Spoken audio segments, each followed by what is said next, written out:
I've said it before, but I reckon that the Skoda Octavia RS is the best family car you could buy if you love to drive. It's available as a practical wagon or a liftback like this one right here. It's got more power now than ever before, but the prices have seen some increases with this updated model. So, is it still as competitive as it was? Well, I'll tell you what I think in this review, and I'll tell you the best alternatives too. Thanks for watching, thanks for subscribing, and let's get to it.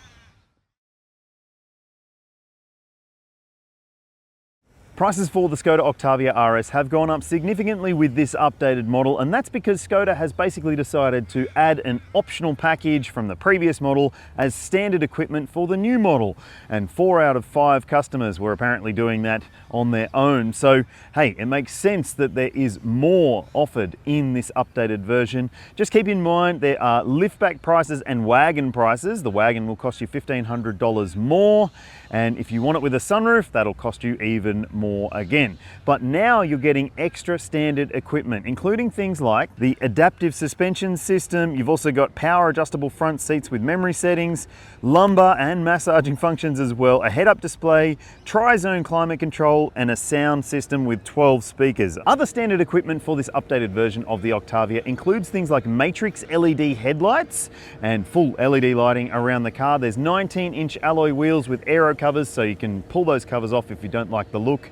You've got proximity keyless entry, so the car will unlock when you come towards it and lock when you walk away from it. There's also a 13-inch infotainment screen with wireless Apple CarPlay and Android Auto. You've got wireless phone charging, more USB-Cs and more power to those USB-Cs, a heated steering wheel, leather and suede upholstery. Of course, you're getting heated front and rear outboard seats as well. And there's plenty of other great features in there to make it look and feel like a special RS model. But what else could you consider if you're thinking about spending this kind of money on a sporty but still practical family vehicle? I've got some good alternatives. Rightio, so if you don't want a wagon, we should have a look at the Hyundai Sonata N-Line. It is a very powerful and very fun petrol turbocharged sedan with heaps of space, heaps of practicality, lots of standard equipment, and it looks fantastic in my opinion. It does have a few annoying safety features, but it will be one that will scratch the itch for you if you're looking for a performance-focused sedan. And if sedan or wagon is still very important to you, you want to have the choice, maybe you should have a look at the Subaru WRX. You can get the manual sedan at a very attractive price point. If you want the wagon, it doesn't get the wide body, staunch look, and it comes with a CVT automatic transmission. So it might not be perfect for you, but it is very, very practical. There's no doubt about that. And if you're not so worried about budget and you still want something that is a wagon and very practical, or a sedan, have a look at the Genesis G70. It's a luxury model. The shooting brake version is gorgeous and it is fantastic to drive as well with a 2-litre turbo petrol engine. Absolutely immensely beautiful inside and out in my opinion. I think it's gorgeous, and if I could spend the money on one of those, I probably would. But what do you think? Have your say in the comments. No changes to the dimensions of the updated Octavia, but obviously you can see it does get a new look at the front end with some more triangulation to the headlights. It looks a bit more aggressive in my opinion. I'm not so sure about these 19-inch alloy wheels with the covers on them, but as I said, you can remove those covers if you don't like them. And apparently underneath there's a really nice looking set of wheels. As I mentioned, you do get keyless proximity unlocking and walk-away locking, which is great. Now, I'd love to know your thoughts about whether you would choose the liftback model, which I think is actually a very nice looking vehicle and not all that less practical than the wagon. But the wagon, well, it has its own cred in my mind. Now let's open this up and have a look at the space on offer. And it is a liftback, not a sedan. So you can see for yourself, there is an immense amount of room on offer in the back of this vehicle. And if you're thinking, well, the wagon will just be so much more practical, just have another think and realize how little you will actually use the space above that, because you want to see out of the back of the car when you're driving a wagon too, don't you? Now let's have a look at some of the inclusions in here. You've got sections on the side which are massive. You've got lots and lots of hooks and points to secure things. There's this tray thing here, so you can extend that out and put things inside there if you want to. There's more hooks and more practicality and more thoughtfulness. And underneath the floor, well, there's another floor, and underneath that floor there's a spare tyre, which is a nice bonus. It is a space saver, but at least you've got it, and it is a very, very practical option for people who are looking for that kind of vehicle. And yes, you can lower down the middle section of that seat and you'll have a ski port as well. It is super practical in my mind. So would you choose the wagon with the slightly bigger boot, or would you go for this one? Okay, so there's been a big change on the inside of the Octavia RS. It's right here. This new 13-inch touchscreen media system is a big difference compared to the predecessor model. Is it a better change? I reckon it is, because, well, it's got lots and lots of different functionality inbuilt into this screen. It's got wireless Apple CarPlay and Android Auto. It's got sat-nav built in too, if you want to. There's a voice control system called LoRa as well, and you can easily get used to this screen and how it reacts. You've got configurability to the screen, but the best configurability here is the ability to adjust some of these settings at the top of the screen. So, for instance, in this particular car, there is no recirc button on this panel of buttons down here. So if you live in a place like Sydney, for instance, where you go into tunnels a lot, you want to use the recirc more, you can set it as a favorite up there. And if you live somewhere else and you don't want that as a favorite up there, you've got a selection of other favorites that you can put up on the top of that screen. And it means that, you know, for instance, if you wanted to just hit the sat nav to home button, it'll tell you how to get home from wherever you are at a favorite touch, which is lovely. I actually think that it's really impressive that you can quickly switch off your lane assist if you don't want that technology on, for instance, or go into your assist systems and tailor things as one of those favorites up there. I think it's just a really, really thoughtful touch to have these controls at the top here. There's a drop-down menu as well with further configurability too. And this screen, it is a big improvement on the previous screen, and I actually think that it does make a massive difference to living with this vehicle, although I haven't necessarily lived with it for all that long. But let's talk about some of the other considerations with this screen. So you do have climate control down the bottom of the screen. This bar at the bottom stays there all the time. You can adjust your temperature like so. You don't have knobs and dials down here to adjust temperature or fan location. So if you want to go into control some of the aircon stuff, you have to go into the climate screen and then adjust it on the screen for some of the things that you might do regularly if you're a fiddler like me. Now, otherwise you've got these smart controls, if you want to call them that, so you can just press warm feet and it will heat up your feet, presumably. There's also 3 different levels of automatic air conditioning if you're the sort of person who likes auto air. I'm not. I like to tailor it to what I want. But hey, you've also got these seat heating controls buttons up there too. No buttons on the section down here for those controls either. But yes, you do have a couple of controls down here for your demisters and also some settings and your driving modes. So if you want to jump into your drive modes, you can quickly do that at the press of a button. That is pretty handy, I reckon. All of that screen tech is pretty good. And let's look a little bit below here. So you've got a wireless phone charger right here, which is more powerful than it was before, and it's ventilated as well.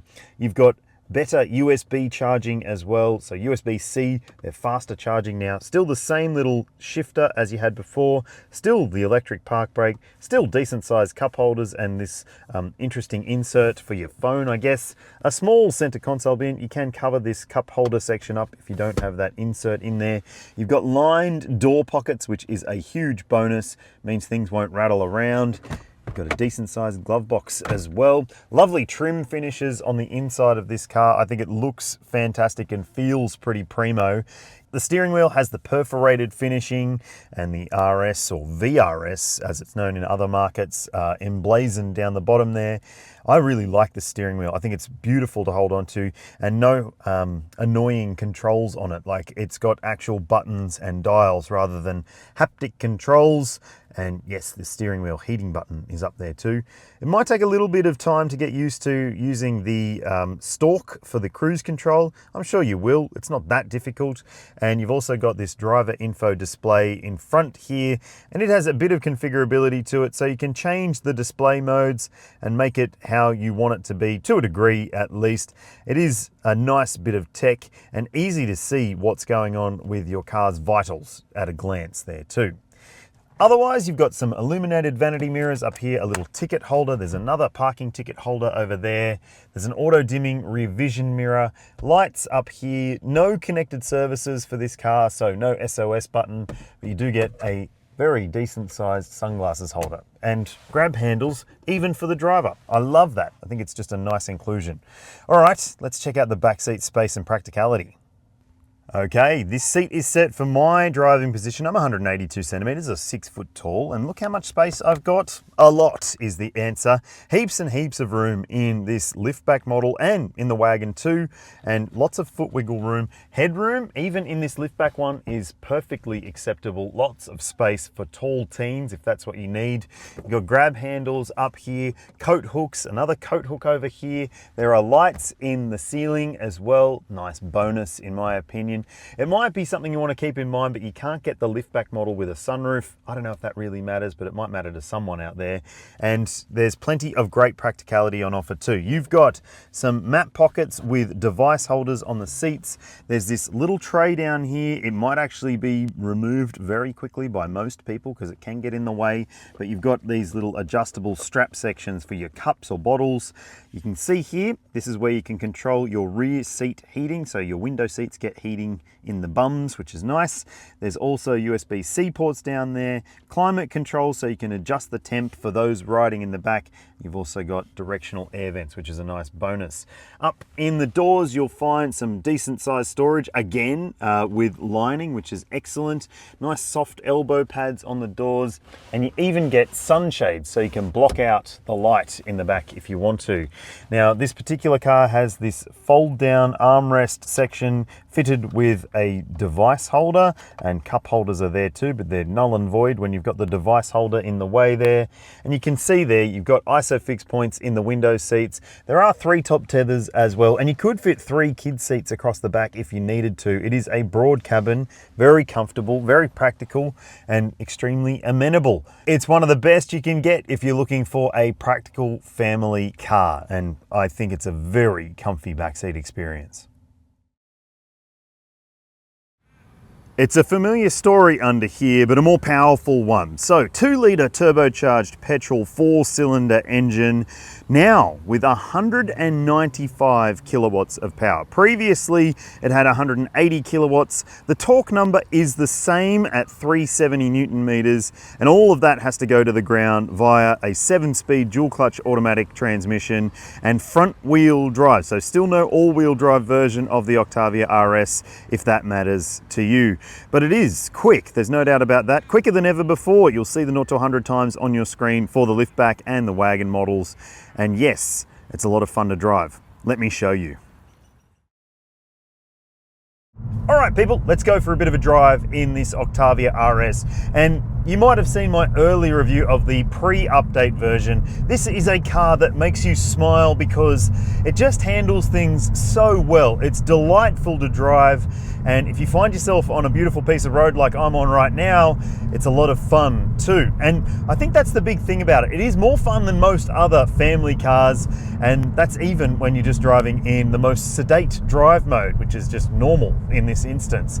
But if I give it a press of this button down here and put it into a different drive mode like sport, it livens things up very, very notably. I mean, you get so much more power and torque available to you. This 2-litre petrol engine, it's a corker, and it's got more power now than it ever had before. Plus the torque curve has been flattened off a little bit to make it a bit more usable in more situations. Now, it is obviously still a front wheel drive vehicle, so you might at times struggle with traction in some situations because it is a lot of power and torque to get down through the front axle. But the 7-speed dual clutch automatic transmission in this sort of driving is bloody excellent. In urban driving, it might take a little bit of getting used to if you haven't driven a dual clutch before, because, well, it does have a bit of a stop-start hesitancy. It's been ironed out over the generations, and it's far more usable today than it was in the early days of these DSG gearboxes, but it's still something that might take some getting used to if you haven't driven one before. But at this kind of pace, you've got paddle shifters if you want to take matters into your own hands. The handling is bloody excellent. It is just so natural, so predictable, and so fluid in the way that you can get through corners. You don't really need it to be all-wheel drive, but if it were available, it would be nice, I have to say. But even so, this handling experience is lovely, and the fact that you've got the adaptive dampers so you can adjust them between 15 different levels of comfort or firmness depending on your preferences and requirements, wow, it just makes this a more tailored and more enjoyable car than it already was. And it was already one of the best that you could get, in my opinion. So it's better than ever when it comes to the drive experience when you're having fun. It's got an electronic locking front differential system, and it's got progressive steering as well. So depending on what drive modes you're in, you'll be able to take advantage of those inclusions. And I mean, it is just an absolute corker of a thing to drive at pace or in urban situations. So I think the depth of capability of this car is what stands it apart from some of the rivals out there that you might otherwise be considering, and its comfort level is just excellent. Another thing that I want to call out is the lack of frustrating safety technology. I think it is so good the way that this brand has managed to include lots of the really fantastic advanced safety technology and managed to also make it not shitful. It's just really well integrated. There is a lane keeping assistance feature. If you want to have that on, you can, but I've turned it off because I just like a bit more of a pure feel to the steering. It's not too pushy, thankfully, and that's great. And there's no speed sign recognition system, so you won't get bing bong bullshit happening to you either, and nor will you get a driver monitoring camera telling you that you're not paying attention, because there isn't that distraction on board this car. So safety stuff, just brilliant, and the surround view camera inclusion is a massive bonus in my opinion. Perhaps the only real downside to the drive experience for me is the amount of road noise intrusion into the cabin. That has been a bit of a hallmark for this platform for a couple of years now, and well, it continues to be a bit of an issue. It's not too bad, it's just when you find yourself on a really rough surface road that you might find that it can be pretty loud on the inside. But honestly, it wouldn't turn me off buying one of these. I bloody love it, and I think you will too. Okay, what about fuel consumption for this updated version of the Octavia RS? Well, both the liftback and the wagon share the same official combined cycle figure, which is 7 litres per 100 kilometres. I think you'll be able to achieve that if you're sedate with your driving, maybe not doing what I've been doing today, but if you're wondering what I've seen today on this launch drive, you'll see the number on your screen now. Not doing the normal stuff that I do, but exploring the potential of the car a little bit more. It has a 95 RON premium unleaded fuel requirement, and fuel tank capacity is 50 litres, meaning pretty decent driving range on offer here. The previous version of the Skoda Octavia achieved the maximum 5-star ANCAP safety rating in 2021, and this one will carry on with that score. And let me tell you, it's got some really great tech, and none of it's actually that annoying, which is awesome. So you've got autonomous emergency braking with pedestrian and cyclist detection. There's also junction detection. There's lane keeping assistance, adaptive cruise control. There's a new travel assist system, so it can basically stop, start, and steer for you in some situations. You've got blind spot monitoring, rear cross traffic alert. There's parking sensors all around the car, a semi-autonomous parking system as well if you want to use that. And you've got a surround view camera system as well, which makes parking all the more easy. Now, you don't get annoying things like driver monitoring camera systems and speed sign bing bong bullshit, so that is a big bonus in my mind, but it is still a very impressive car when it comes to the safety tech. And as I mentioned earlier on, the lane keeping assist, you might want to turn it off, but it isn't that frustrating. And when it comes to airbag coverage, there's plenty on offer in this car. There are dual front airbags, front side airbags, a front center airbag to prevent head clashes. There are rear side airbags as well, and curtain coverage too. So plenty of airbag protection in the event of a bad happening, but hopefully all the tech will stop that from actually happening. Skoda Australia offers a 7-year unlimited kilometre warranty, and it's the only European brand to do so in our marketplace. And that is a big promise in its own right. But there's also the opportunity to buy a 7-year prepaid service plan if you're thinking about it. The 12-month 15,000k intervals mean that's 7 years and 105,000 Ks for that prepaid plan, and it will save you money if you do decide to choose it. And if you service with the Skoda network, well, you'll get your roadside assistance topped up every single time you go back, up to a maximum amount, but you have to read the terms and conditions about that. And also I want to call out that, well, you can get guaranteed future value for this vehicle. So if you're worried about what the resale value might be like for your Skoda in a few years' time, it could be worth doing that and going through the financial services offering from the brand. It can be pretty affordable as well. You might save a lot compared to some of the alternatives that I mentioned earlier on. Honestly, the biggest question about this car is whether you choose the liftback or the wagon. It is bloody brilliant. I love the Octavia RS, and I think you will too.